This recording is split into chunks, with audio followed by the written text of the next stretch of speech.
Udah subscribe belum? Kalau belum ya subscribe lah. Dan jangan lupa nyalakan loncengnya. Kalau enggak, retak tinggalkan kubuan. Assalamualaikum warahmatullahi wabarakatuh. Mampir di channel ini, subscribe dan juga loncengnya ditekan biar nggak ketinggalan video berikutnya yang akan saya upload di channel ini. Kembali lagi nih, saya akan mereaksi video-video pengajian yang digabungkan dengan dangdutan. Harapan saya nanti setelah Ramadan yang akan datang ini tidak ada lagi video-video semacam ini, teman-teman ya. Saya juga nggak tahu kenapa sih mereka itu menggabungkan pengajian dengan dangdutan, dan saya juga tidak menyebutkan golongan tertentu. Saya rasa semua golongan, semua manhaj tidak akan setuju jikalau pengajian digabungkan dengan dangdutan. Mungkin saja mereka adalah orang yang tidak paham tentang agama Islam, tidak paham bahwasanya dilarang menggabungkan antara hak dengan yang batil. Mereka menganggap menggabungkan yang halal dengan yang haram akan membuat yang haram itu menjadi halal. Padahal tidak, teman-teman ya. Walaupun kita gabungkan yang haram dengan yang halal, ya haram tetap haram. Atau mungkin juga ya mereka itu berkedok pengajian agar acara dangdutannya mendapatkan izin. Karena biasanya kalau dangdutan itu kan ada juga tuh Pak RT atau Pak Kepala Desa atau pihak setempat yang tidak mengizinkan acara dangdutan, sehingga berkedok pengajian agar mendapatkan izin dari pihak-pihak setempat. Karena kalau kita simak video-videonya itu nggak masuk akal, teman-teman, kalau ada orang Islam yang melakukan hal tersebut dengan sengaja. Bagaimana mungkin kan pengajian digabungkan dengan dangdutan? Oke, coba kita lihat aja nih ya video yang pertama. Di sini ada jelas ya, bannernya tertulis pengajian umum. Wah, pengajian umum. Terus di bawahnya sini sudah ada biduan yang akan siap bergoyang ya. Coba kita putarkan aja videonya ya. Ntar volumenya saya besarin dulu sedikit. Oke, saya putarkan ya. Tuh. Kok bisa ada kayak gini? Ini bannernya jelas loh kelihatan nih. Ini bannernya jelas kelihatan kan, ini pengajian umum tulisannya, tapi isinya astagfirullah. Ada yang nyawer juga.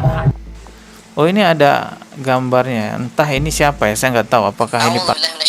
Ya, saya nggak tahu juga, teman-teman ya. Kali ini saya akan melanjutkan pembahasan yang kemarin, yaitu perihal Ya, Syaiful Karim. saya sekali Syaiful lagi Karim bilang ini bahwa ini setelah nggak saya masuk simak-simak, akal. memang Kalau kemarin misalnya saya sudah orang yang menyimak beberapa Islam beneran ya, Islam yang benar-benar paham tentang ajaran agama Islam. Kecuali memang mereka mungkin tidak paham bahwasanya ya dilarang menggabungkan antara hak dengan yang batil.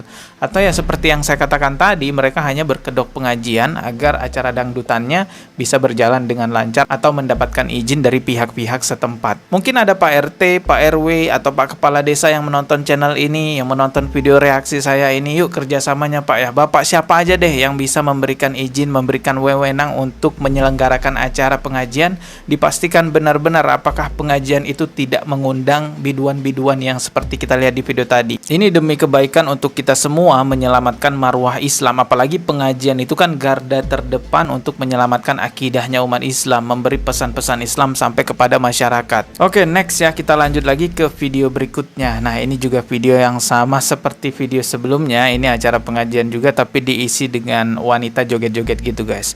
Di sini ada captionnya, viral sebuah acara pengajian dibuka dengan seremonial kayak gini, warganet pun heboh. Wow, coba kita simak nih apaan ya. Wah, ini ada backsoundnya sholawat ya, tapi saya matiin aja. Wah, ini maksudnya gimana orang ini bikin acara ya. Ini bannernya pengajian umum loh. Ini katanya pengajian umum ya. Apa maksud mereka pengajian umum itu umum boleh diisi seperti apapun gitu? Apa gimana maksudnya? Karena banner yang tadi itu juga bannernya pengajian umum kan, video pertama itu. Nah, ini juga tulisannya pengajian umum tapi diisi hal-hal yang seperti ini. Gimana sih ini maksudnya? Nah, ini kita lihat juga yang nonton anak-anak kecil di bawah nih. Ini ngapain anak-anak kecil juga kan ada di sini, ya Allah, kasihan ya. Ya, tidak adakah satu atau beberapa orang gitu yang bisa memberi peringatan, yang bisa memberikan teguran kenapa ada hal yang semacam ini?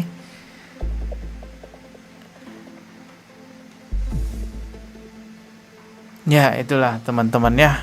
Ya, saya juga nggak paham. Ini maksudnya mereka tuh gimana menggabungkan pengajian dengan hal-hal yang ya seperti kalian lihat inilah. Sebelum hal semacam ini digunakan oleh kaum kafir untuk mengolok-olok agama Islam, untuk menjelek-jelekkan agama Islam, kita sebagai muslim harus hadir lebih dahulu mengkritisi hal-hal semacam ini, mengungkapkan secara jelas bahwa itu bukan ajaran agama Islam. Walaupun tulisannya pengajian, tapi itu bukan ajaran agama Islam. Jadi katakan saja kepada orang kafir kalau ada yang mengolok-olok, bilang, ya saya lebih dahulu mengingkari video itu daripada kamu. Sebelum kamu mereaksi, sebelum kamu mengolok-olok Islam, saya udah jauh-jauh mengingkari video tersebut. Jangan berdiam diri kita sebagai muslim melihat hal semacam itu. Karena diamnya kita bisa aja dianggap membenarkan kemungkaran tersebut. Tapi sebenarnya teman-teman, rusaknya Islam itu yang kita khawatirkan bukan dari syubhatnya orang kafir, bukan dari syubhatnya orang-orang yang beragama di luar Islam. Yang jauh lebih berbahaya bisa merusak agama Islam yaitu orang-orang munafik yang ada di dalam agama Islam itu sendiri. Mereka memang ngakunya beragama Islam, mereka ngakunya bersyahadat, tapi mereka tidak mau patuh terhadap Al-Quran dan Sunnah. Mereka tidak mau patuh terhadap syariat Islam. Mereka mau berbuat semau-maunya mereka. Seperti apapun caramu berbuat-buat di dalam Islam, tidak akan bisa mengalahkan kebaikan apa yang telah Allah tetapkan dan apa yang telah Rasulullah contohkan. Apapun yang keluar dari dua yang telah Allah turunkan, yaitu Al-Quran dan Sunnah, ujungnya pasti aneh-aneh. Lihat deh,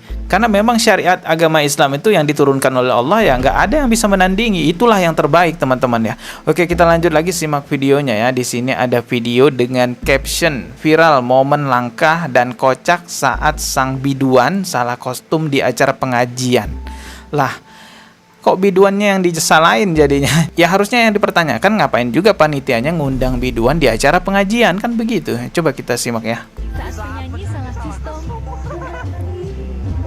Oke, ini melantunkan selawat biduannya. Salah kostum. Lah ngapain juga panitianya ngundang ini, ngundang biduan? Kasihan Pak Kiainya nih. Mungkin Pak Kiainya nggak tahu loh kalau ada biduan di situ nih. Nih lihat ya. Nih, ya kasihan Pak Kiainya lah. Mungkin Pak Kiainya nggak tahu juga kan kalau ternyata acaranya seperti ini.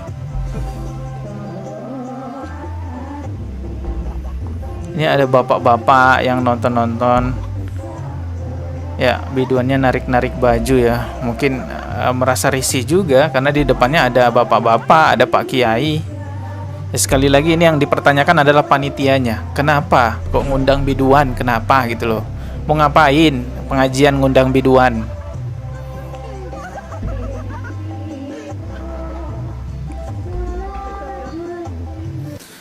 Oke, itu tadi videonya. Buat yang marah-marah di kolom komentar karena saya mengkritik pengajian yang dibarengkan dengan dangdutan, coba gunakan hati nuranimu yang paling dalam. Pikirkan baik-baik bagaimana dahulunya Rasulullah susah payah membangun citra baik Islam. Pada dahulunya Islam adalah agama yang asing di mata orang-orang, sampai pada akhirnya citra baik Islam itu muncul karena jerih payahnya Rasulullah Shallallahu Alaihi Wasallam, karena kebaikan Rasulullah, akhlaknya, karena perjuangan Rasulullah bersama sahabatnya, bahkan banyak yang mati syahid juga. Begitu susah payahnya Rasulullah membangun citra baik Islam. Lalu ada orang di masa sekarang tidak ikut berjuang di masanya Rasulullah, malah mau memperburuk citra agama Islam karena kebodohannya atau memang karena kesengajaannya dan lainnya. Lalu apakah kita akan berdiam dengan hal-hal semacam ini? Saya rasa hati nurani teman-teman bisa menjawab itu semua. Oke, kita ketemu lagi di video berikutnya.